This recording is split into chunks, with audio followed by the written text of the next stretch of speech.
day of bowl game action. And we will begin the bowl slate with the Bahamas Bowl, Thomas Robinson Stadium, Nassau, Bahamas, the Miami, Ohio RedHawks, and the UAB Blazers.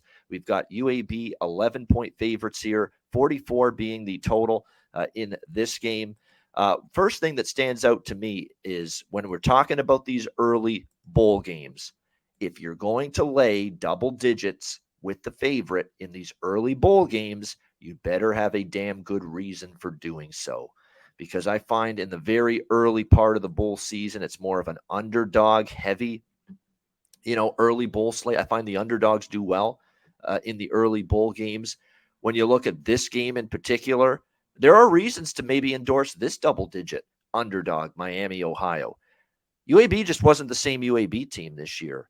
Whether it was missing Bill Clark, not having him as head coach, whether it was that defense not playing as well as they have in years past, and clearly they did not. It was a big step down, in my opinion, from that UAB defense all season long.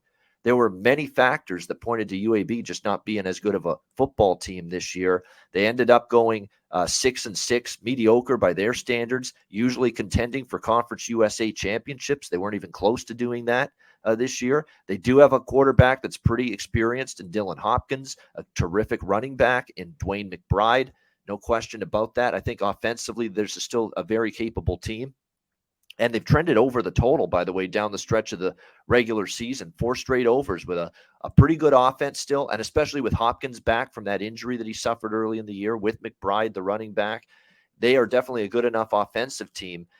As far as Miami O is concerned, this is a team that even when they got their quarterback returning from injury late in the season, he kind of struggled. Then he got banged up again, and then Avion Smith had to take over. So, it was definitely an injury-marred season for Brett Gabbert.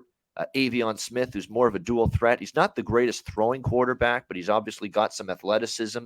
It'll be interesting to see here what Miami O does at the quarterback position for this game, knowing that Brett Gabbert remained in and out, it seemed constantly down the stretch due to some injuries. So that's something you're going to want to monitor. And again, as we record this, we're still about a week and a half away from this bowl game taking place. So that's probably information you're going to be getting closer to bowl game. We'll have to wait and see. Brett Gabbert right now is questionable. And apparently, from what I see, I'm just reading some things now on this. I heard he's gone. His intentions to enter the transfer portal. Yes. From what I've seen. So that probably means he's out. It means he's probably not going to be there around for the bowl game, not going to start. So you got to expect it's probably Avion Smith that's going to be the starting quarterback for Miami O in this game.